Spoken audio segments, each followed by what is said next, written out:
Lo siguiente que queremos estudiar con respecto a la naturaleza de la iglesia es la forma de la iglesia local. En el Nuevo Testamento, la forma es seguir a la función, por lo que no hay una forma particular recomendada en el Nuevo Testamento. Algunos piensan que la iglesia solo puede reunirse en pequeños grupos y otros intentan llenar estadios con gente. Ninguna de esas formas es de gran importancia en sí mismas. En cambio, las Escrituras nos presentan 7 principios o características no negociables que se pueden encontrar en cualquier iglesia local del Nuevo Testamento. El tamaño no importa. Cómo planifique su adoración, su boletín en su tiempo de servicio, ninguna de estas cosas importa tanto como estas características no negociables, y las veremos juntos. Se encuentran en Hechos 2, versículos 40-47, y revisaremos cada una rápidamente. Las veremos como se enumeran en la Escritura. Sin embargo, no creo que estén en un orden de importancia. De hecho, no creo que haya un orden de importancia. Creo que cada una de estas características es importante. La primera característica que vemos en el versículo 41 es el bautismo en agua. El bautismo en agua no debe ser un ritual vacío. En cambio, el bautismo en agua se realizó en el Nuevo Testamento como resultado de una elección real de fe en Cristo. Cuando la gente eligió recibir a Cristo como su Salvador, fueron bautizados en agua. El bautismo en agua fue un símbolo externo de una nueva realidad interna de ser limpiado, redimido, salvado, lavado por la presencia del Espíritu Santo y la redención que solo está disponible a través de la fe en Cristo. Y así fueron bautizados en agua. Ahora, hay muchas formas de bautismo. La palabra bautismo en sí significa inmersión, significa estar completamente bajo el agua. Hay otros que rocían. Hay muchos estilos. De hecho, si estudias la historia de la iglesia, cuando no había agua disponible, a veces cavaban una zanja poco profunda en la arena y cubrían a la gente ligeramente con arena porque no había agua. Estaban haciendo algo en respuesta a una nueva realidad espiritual que sucedió interiormente. Así que la segunda cosa que vemos es que vemos cómo se recibe y obedece la doctrina apostólica o enseñanza en el versículo 42. Otros líderes me han preguntado muchas veces a dónde vamos para encontrar la doctrina apostólica. ¿Dónde encontramos esta gran enseñanza? ¿Tenemos que ir a la librería o ver la televisión cristiana o comprar el último DVD? Quiero decirle dónde puede encontrar toda la doctrina apostólica y la enseñanza que necesite. Está aquí. Todo está en las Escrituras.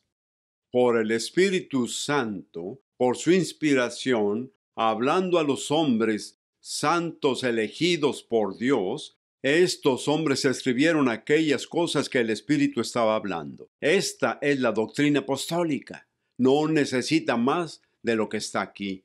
Y lo animo a dejar el último libro, a dejar el último DVD. Deje de ver a alguien más predicando. Estudie las Escrituras por sí mismo. Tiene al Espíritu Santo. Tiene la palabra de Dios. Y Dios quiere hablarle a usted. Porque usted es su líder elegido. Y cuando Dios le habla, lo que oye de él siempre estará alineado, de acuerdo con lo que está escrito en su palabra. Si no se alinea con su palabra, si no está de acuerdo con su palabra, probablemente no sea del Espíritu de Dios. Debemos ser hombres y mujeres que conozcan la palabra de Dios. La tercera característica que vemos de una iglesia del Nuevo Testamento es la comunión en una fe, en Cristo, en una enseñanza, la enseñanza apostólica. Así se convirtieron en un solo cuerpo. Puede verlo en el versículo 42, hablan de la comunión. Esta comunión de lo que habla aquí no es socializar. No es solo reunirse y hacer una comida y ver a sus hijos jugar y hablar sobre lo último en las noticias o lo que sea. Ahora, se trata de tener comunión en las cosas de Dios, unirnos, hablar de Jesús, compartir las Escrituras unos con otros, orar unos por otros. En Efesios 4, versículos 1 al 6, nos ayuda a ver que el resultado de eso es la unidad dentro del cuerpo de Cristo. Un Señor, una fe, un espíritu que nos guía a convertirnos en un cuerpo. Uno de los mayores problemas que enfrentamos ahora es ver al cuerpo astillado en pedazos, divisiones y competencia, territorialidad, inseguridad y maniobras políticas para ganar poder o prestigio. Esto no nace del Espíritu de Dios. Estas cosas nacen de otro espíritu y creo que sabe quién es ese otro espíritu. Pero aquí la Biblia nos llama a la comunión en una fe en Cristo, una enseñanza apostólica que se encuentra en el Nuevo Testamento y que se convierte en un cuerpo, en el Espíritu de Dios. La cuarta característica que vemos en este pasaje de las Escrituras es partiendo pan. Hay diferentes versiones de la Biblia que leen esto de manera diferente, pero en griego significa partiendo el pan. Ahí hay un artículo en particular, el. Enseguida entendemos que no se trata de comer juntos. Aquí se está hablando de partir el pan. Esta es una referencia directa a la comunión, a la cena del Señor. Algunos la llaman la Eucaristía y lo encontramos en el versículo 42 de Hechos capítulo 2. Y lo que sucede aquí es que somos llamados por Jesús a unirnos y celebrar lo que ha hecho por nosotros. ¿Y qué ha hecho por nosotros? Veamos la escritura nuevamente, Mateo 26, del 26 al 30. Aquí Jesús reúne a sus discípulos juntos. Esta es su última comida en la tierra con sus discípulos. Esta es su última oportunidad para darles algunas instrucciones para enseñarles más. Él volverá a enseñar más cuando resucitara de entre los muertos, pero este es su último momento en su cuerpo físico terrenal, que no resucitó. Y juntó a sus discípulos después de la cena, y tomó el pan y lo partió, y dijo: este es mi cuerpo, quebrantado por ustedes. Coman de él todos. Y luego tomó la copa y dijo: esta es mi sangre, que es derramada, la sangre del nuevo pacto, que es derramada por ti por el pago de tu pecado. Haz esto en recuerdo de mí. Y cuando compartimos la comunión juntos, creo que el Espíritu de Dios se mueve de manera única en ese momento. Pablo reafirma eso en 1 Corintios capítulo 11, versículos 17 al 34. Ahora sé que hay un segmento en el cuerpo de Cristo que cree que la oblea o el pedazo de pan y el jugo o el vino que está en la copa literalmente se convierten en carne y hueso cuando los toma. No hay ninguna indicación de eso en las Escrituras, pero esto es lo que sí creo.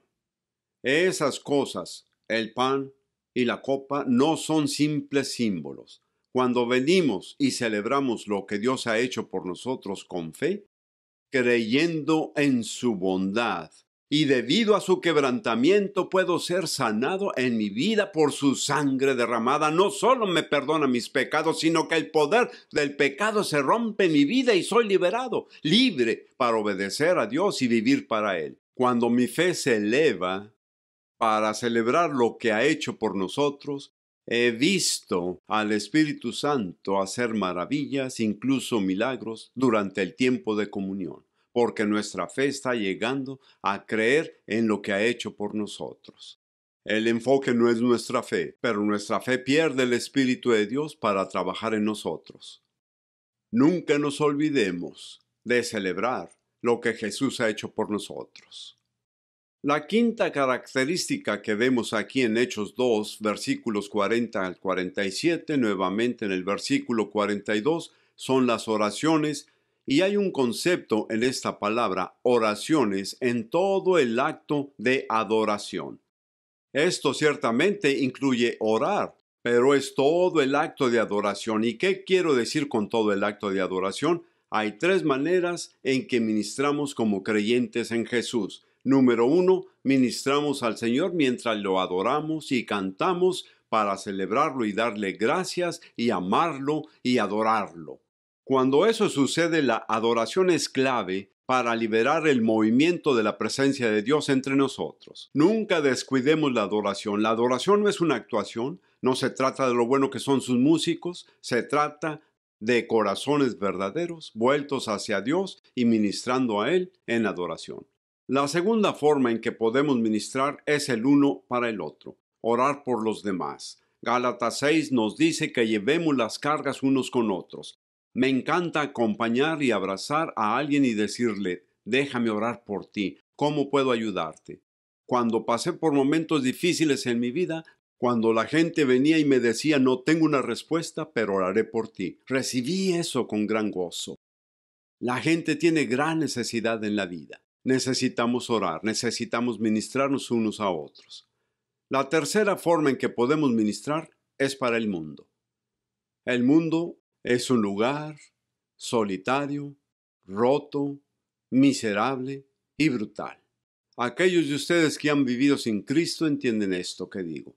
Puede verlo todos los días, no solo en el periódico, sino caminando por la calle de su ciudad. Mire los rostros de las personas con las que se encuentra y puede ver su perdición, su dolor, su desesperanza. Y somos llamados no solo a ministrar al Señor y ministrarnos unos a otros, también a tomar lo que recibimos como su cuerpo, como su templo, como su familia, y llevar eso al mundo y decir, esto es lo que Jesús puede hacer por ti. ¿Qué privilegio es eso? Cuando hablamos de oraciones, estamos hablando de todo el concepto de adoración, de ministrar al Señor, de ministrarnos unos a otros y de ministrar al mundo. Nuestro servicio en el mundo es un acto de adoración al Dios viviente. Hablaremos más de esto en un momento. La sexta característica que vemos está en los versículos 44 y 45. Había una comunidad de amor, de compartir y de sacrificio. Vendieron lo que tenían y lo distribuyeron según fuera necesario. Es importante entender que no había un requisito legalista. Nadie se paró frente a la gente y dijo, tienes que vender todo lo que tienes y dárselo a todos los demás. No puedes tener nada. Eso no sucedió así. La gente estaba tan conmovida por el Espíritu de Dios, tan conmovidas por el amor de Dios dentro de ellas, que querían compartir con aquellos que tenían necesidad. Hay muchos lugares en el mundo desesperados. La gente sufre, no tiene lo suficiente para alimentar tal vez a sus hijos para la próxima comida. Deberíamos estar atentos a la oportunidad de compartir lo que tenemos, de dar incluso con sacrificio. Y esto no es un programa, no es una orden hecha por el liderazgo. Cuando invitamos al Espíritu de Dios dentro de nosotros y al invitar al Espíritu de Dios y su presencia entre nosotros, comenzará a moldearnos por aquello que adoramos. El Salmo 115, Salmo 135 nos dice que nos convertimos en lo que adoramos. Cuando adoramos a Jesús y estamos en su presencia, seremos moldeados por su carácter y naturaleza. Y una de las características fundamentales de Jesús que lee en Juan 3:16, porque de tal manera amó Dios al mundo que ha dado. Cuanto más tiempo paso con Jesús, más quiero ser como Él. Él es un Dios generoso. Nunca podemos darle de más. Las Escrituras nos enseñan que cuando damos, recibiremos y siempre recibiremos más de lo que damos. No damos para recibir. Pero debemos ser tocados por su presencia y su persona, transformada a su imagen, como dice la Escritura. Y seremos personas que dan, y ellas daban en el Nuevo Testamento, generosamente. También vemos aquí en el mismo versículo un partimiento de pan. Y eso tenía que ver con el reunirse y no con la comunión, sino con reunirse y tener una comida en común. Los que tenían sustancia, los que tenían muchos recursos, traían comida y compartían unos con otros. Y esa fue solo una forma en que la iglesia expresó la presencia del amor de Jesús en medio de ellos. En su propio carácter y naturaleza se convirtieron en ese mismo amor. La séptima característica es la unidad. Ya he hablado de la unidad hace unos momentos, pero la unidad que se basa en las características anteriores es una comunidad basada en el amor, basada en el servicio, basada en la devoción, y todo se centra en un Salvador en el versículo 46. Esto da un fenomenal y poderoso testimonio para los no salvos del mundo, que viven bajo una regla diferente. La gente del mundo vive de la supervivencia del más apto. Consigue todo lo que puedas, tómalo mientras puedes. Y van a empujar, mutilar, matar, destruir todo lo que puedan para obtener algo para ellos. Nosotros, en el cuerpo de Cristo especialmente nosotros, como líderes en el cuerpo, debemos vivir una regla diferente. Es la ley del amor, la ley de dar, la ley incluso del sacrificio por los demás. Y al hacerlo, crea unidad, amor y confianza dentro del cuerpo. Y el mundo que está fuera de eso lo mira y dice, ¿qué tienen? ¿Qué tienen ellos que nosotros no tenemos? He hablado con muchos que no son cristianos, y una de las cosas que escucho de ellos, una y otra vez, es por qué debería ser cristiano. Ni siquiera pueden llevarse bien entre ustedes, siempre están luchando y dividiéndose en grupos. Hermanos, hermanas, esto no debería de ser así. Somos tan infantiles y tontos como para permitir que nos desunamos, competir unos con otros, ser territoriales, poseer algo para nosotros mismos porque creemos que nos hará sentir mejor. Cuando hacemos eso nos volvemos como el mundo. Pero aquí la Biblia describe a la iglesia como un elemento radical de cambio cultural. No somos llamados a ser amables, sino a ser radicales, a ser como Jesús. Estas 7 características no son características negociables para la iglesia. Son críticas e importantes. Lo animo a no sentirse condenado. No se sienta que es un fracaso. Ese es el diablo hablando. Tome estos principios y observe su ministerio. Mire a su iglesia y diga, Señor, ¿cómo estamos haciendo con estas cosas? ¿Qué está pasando? Y luego comience a preguntarle, Señor, ¿qué quieres hacer que nos ayudará a convertirnos en la iglesia que tú quieres que seamos? Recuerde, líder, hermano, hermana, compañero, hijo de Dios, no está llamado a trabajar para Dios. Está llamado a trabajar con Dios, y el trabajo que hace debemos hacerlo a su manera. Cualquier forma, tamaño y estructura de una iglesia local que acepte esto debe hacer un espacio y promover estas 7 características no negociables que encontramos en el Nuevo Testamento. No creo que le tome mucha imaginación que usted pueda entender y saber que, especialmente aquí en Occidente, tenemos muchos modelos de iglesia basados en el entretenimiento, en una celebridad, en un modelo de negocio, en legalismo, en salvación por obras. Existen todas esas maneras y la manera de Dios. Y esa es la más importante en que podemos hacer eso, porque cuando lo hacemos a su manera se nos garantiza su bendición. Hice ministerio durante muchos años, tratando de hacer mi visión, mi programa, hacer que las cosas pasaran a mi manera, de hacer que la gente ingresara a la iglesia, de hacer que dieran, que evangelicen. ¿Y sabe lo que encontré? Descubrí que me estaba frustrando yo mismo. Estaba enojándome con mi gente en la iglesia. Y luego comencé a descubrir que Dios tiene una manera de hacer las cosas. Cuando comencé a hacerlo a su manera, no tuve que rogar por su bendición. En cambio, descubrí que Dios siempre bendecirá su obra que se hace a su manera. Conforme miramos a la iglesia, miramos la naturaleza básica de la iglesia. Necesitamos entender que la iglesia pertenece a Jesucristo, es la iglesia de Dios. Y Él tiene una forma en que ha moldeado la iglesia y tiene una forma en que quiere que la iglesia funcione en el mundo de hoy. Y la naturaleza de la iglesia lleva directamente a descubrir el propósito de la iglesia. Y luego, cuando entendemos el propósito de la iglesia, entenderemos más por qué tenemos el mensaje que se nos ha dado. Hablamos de la naturaleza de la iglesia. Ahora regresemos para ver el propósito de la iglesia en el mundo de hoy.